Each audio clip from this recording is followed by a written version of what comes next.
Industrial Revolution had occurred. The new era of modern economic growth was underway, and markets drove this process.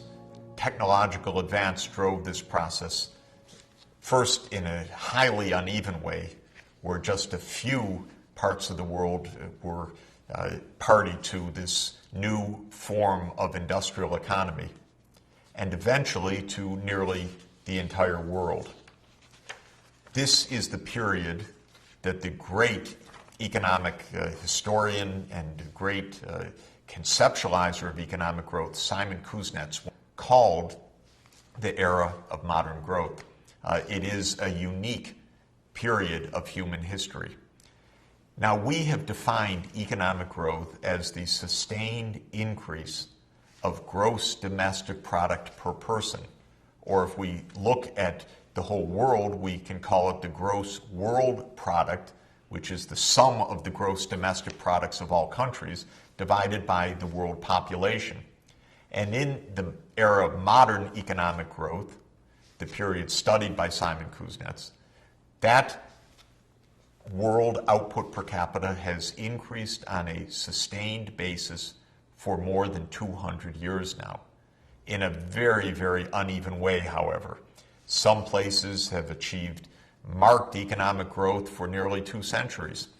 Other places, not so much. Some remained poor almost until the current day. And some very particular places in the world's poorest, of course, are places that have not yet achieved that takeoff of modern economic growth. We need to understand that process, and in order to do so, we need to make a quite basic distinction of 2 kinds of economic growth. Each one is characterized by a sustained increase of output per person, but they really have a very different underlying dynamic to them. One kind of growth is the growth of the technological leaders in the world. In the early 19th century, that was certainly England. This is where the Industrial Revolution occurred. In the middle of the 19th century and towards the end of the 19th century, Germany and the United States became the great technological leaders, even overtaking Great Britain in that role. In the 20th century, the United States was by far the most technologically dynamic part of the entire world, though a number of other countries, certainly in inventors in different parts of the world, contributed to the worldwide stock of technological knowledge. But for those leaders, there is a very particular kind of economic growth driven by technological advance, by new discoveries, innovations, new ways to do things that then spread and give an impulse of sustained growth to the economy. That's what happened after James Watt invented his improved steam engine in 1776. It was taken up in factories, it was taken up in mines, in the locomotives of steam engines, in steamships, and in many other technologies, and that gave a wave of economic growth of the technological leaders, those that invented those new breakthroughs. There's a second kind of economic growth. That's the economic growth of a country that, for whatever reason of history and geography, perhaps resource base, perhaps just bad luck or bad policy, stayed back as those leaders charged ahead. And so a country like China, for example, did not industrialize in the 19th century, where England and the United States and Germany and other countries partook of the Industrial Revolution and developed industrial economies. At some point, countries like China and we could say any of the emerging economies today looked out and saw examples of other countries far in front of them in technological lead and with far higher income levels, and typically, as we know, therefore, much different conditions of life, urban, generally longer life expectancy, generally healthier lives, generally more education, more public services, more opportunities, and so forth. And those laggard countries had to solve a problem. How do we catch up? And that gave rise to a different kind of growth, and that is the kind of economic growth where a country that is lagging in technology and in income per capita makes a tremendous advance quite rapidly in narrowing the technological gap with the leader. These two different mechanisms of growth, the first one based on continuing innovation, and the second one based on closing a gap that has opened up by taking on the technologies of those advanced countries that have already been able to use them, form the two major ways that economic growth proceeds in the world.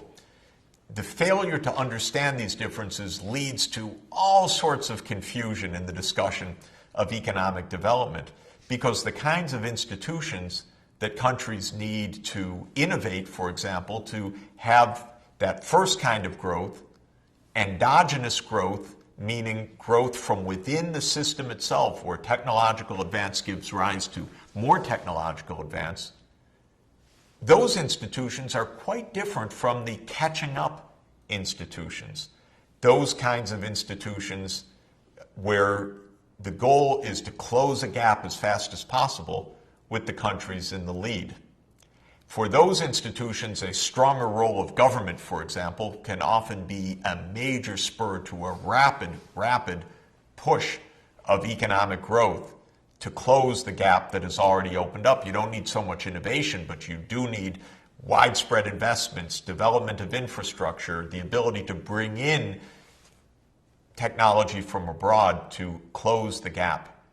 And so understanding the two kinds of growth, and therefore the two kinds of institutions that are needed to solve the growth problem, is tremendously important. I want to focus first on endogenous growth, the growth of the technological leaders. It's the kind of growth where one good thing leads to the next. Economists sometimes call this an increasing returns to scale process, and you get an ongoing process out of that that can be very dynamic.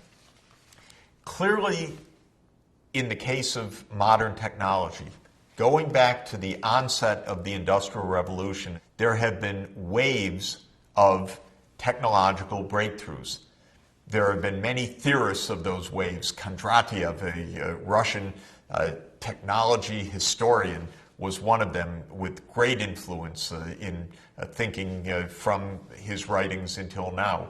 And one can think about the era of modern economic growth from the middle of the 18th century till now having a series of waves. Some people say 3 waves of industrial revolution. Others date them as 4 waves. But the notion is that these waves of technological change in the leading countries are the drivers of this process of endogenous economic growth. One classification says that there have been 5 waves till now. I think it's a worthwhile idea for us to look at. The first of these Kondratiev waves in this particular classification puts the steam engine at the core. From 1780 to 1830, roughly from the time of James Watt's invention to its widespread application. The second of these waves is the great burst of railway and steel.